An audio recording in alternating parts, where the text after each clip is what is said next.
ទេមកទីនេះចំណេញច្រើនបងប្អូនអាចស្ដាប់រឿងរ៉ាវប្រវត្តិសាស្ត្រចំនួនប៉ុលពតនិងអាចឃើញផុសតាងជាក់ស្ដែងច្បាស់តែម្ដងដើមកញ្ញុងនេះគឺជាដើមកញ្ញុងដែលនៅក្នុងបរិវេណប្រវត្តិសាស្ត្របឹងជើងឯកដើមឈើដែលខ្ញុំស៊ាំតិចតាំងពីក្មេងមកដើមឈើប្រភេទនេះខ្ញុំក៏ឃើញនៅបងប្អូនភាគច្រើនឃើញមាននៅតែតំបន់ទេសចរនានាដូចជា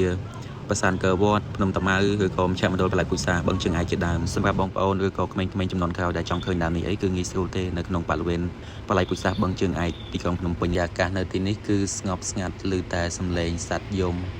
ទោះបីជាមានភ្ញៀវទេសចរច្រើនក៏គ្មានសំឡេងឡូឡាដែរបងប្អូនគឺស្ងៀមស្ងាត់សំឡេងបែបធម្មជាតិខ្ញុំមើលពីច្រកខាងមុខមកគិតថាតូចបងប្អូនដល់ពេលចូលមកមិនតូចទេគឺបរិវេណធំខ្លាំងមែនតើចំណែកឯស្រះទឹកនេះក៏ជាស្រះប្រវត្តិសាស្ត្រដែលបងប្អូនដែលមានរឿងរ៉ាវព្រឺព្រួយភ័យខ្លាចរន្ធត់ជាខ្លាំងដើរបណ្ដាស្ដាប់កាយបកស្រាយបញ្យលបណ្ដាពិតជារន្ធត់ចិត្តនិងនឹកសំណល់ដល់បងប្អូនចំនួននោះជាខ្លាំងមិនដឹងថាពួកគាត់ភ័យខ្លាចនឹងស្រែកឃ្លានយ៉ាងណា